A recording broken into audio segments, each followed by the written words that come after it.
Ելենա Արշակյանի ուրիշի ընտանիքը սերիալում ճշմարտությունը վերջապես դուրս է գալիս ստվերից։ Էդոն ասում է Նորոյին ամեն ինչ, առանց շրջանցումների, առանց մեղմացնելու։ Նա պատմում է ոչ միայն Էլիզի պահած գաղտնիքը, այլ նաև բացահայտում է ով է Մագդան։ Բառ առ բառ ծանր իրականությունը դառնում է Նորոյի աչքերի առաջ բացվող մի դաժան պատկերի մաս։ Նորոն քարանում է։ Նա չի հավատում, թե իրականում ինչ է կատարվել։ Նրա համար ամենավատն այն չէ, որ ստել են, ամենացավալին այն է, որ իր սեփական քույրը Էլիզը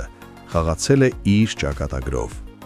Ոչ թե անծանոթ մարդ, ոչ թե հեռավոր բարեկամ, այլ հենց նա, ում պետք է ամենաշատը վստահեր։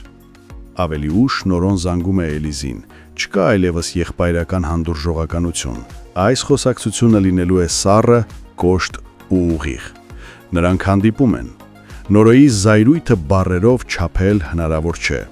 Նա դուրս է գալիս իրենից, գոռում է, բղավում, մի հուսահատ մարդուն բնորոշ էներգիայով։ Նա ասում է, այս ամենով Էլիզը ոչ միայն իրեն է խաբել, այլ խայտառակել է իրենց ընտանիքը։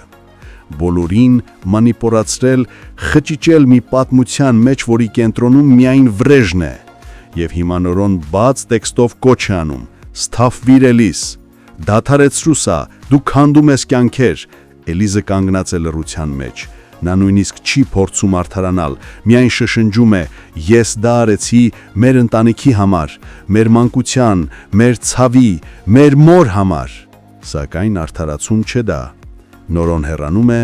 իսկ Էլիզը վերադառնում տուն, վերադառնում մի միջավայր, որտեղ զգացմունքներն ընդհանրապես չավեշ չեն առնվում։ Քիչ անց,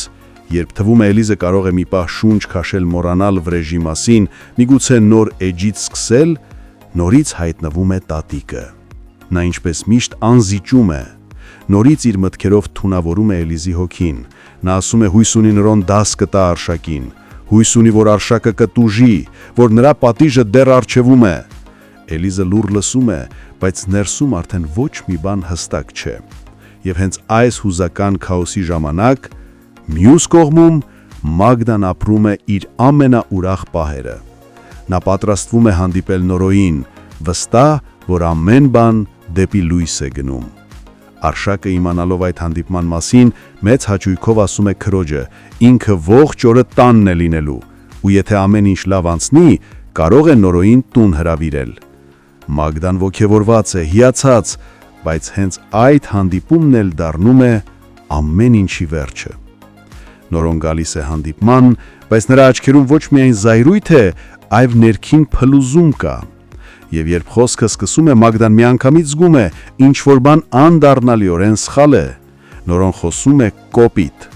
սառնասրտությամբ ու զայրացած։ Նա ասում է, որ այլևս չի ցանկանում նրա հետ որևէ կապ ունենալ։ Ասում է, թող Մագդան հեռու մնա իրենից, ամեն բառ գոռալով, կարծես հարված լինով հասցվում է խեղճ աղջկան։ Մագդան ապշած է։ Նա չգիտի ինչ է արել, ինչու են այս խոսքերը հնչում, կամ ինչու է Նորոն այդքան փոխվել։ Նա միայն հասկանում է մի բան. սա իրենց վերջին հանդիպումն է։ Նրանց սիրո ավարտը եկավ ոչ թե բառերից, այլ սուտի հյուսված մի պատմության ճնշման տակ։ Հարգելի հետևորդներ, արդյոք Նորոն ճիշտ է վարվում, բաժանվելով Մագդայից։ Գրեք մեկնաբանություն։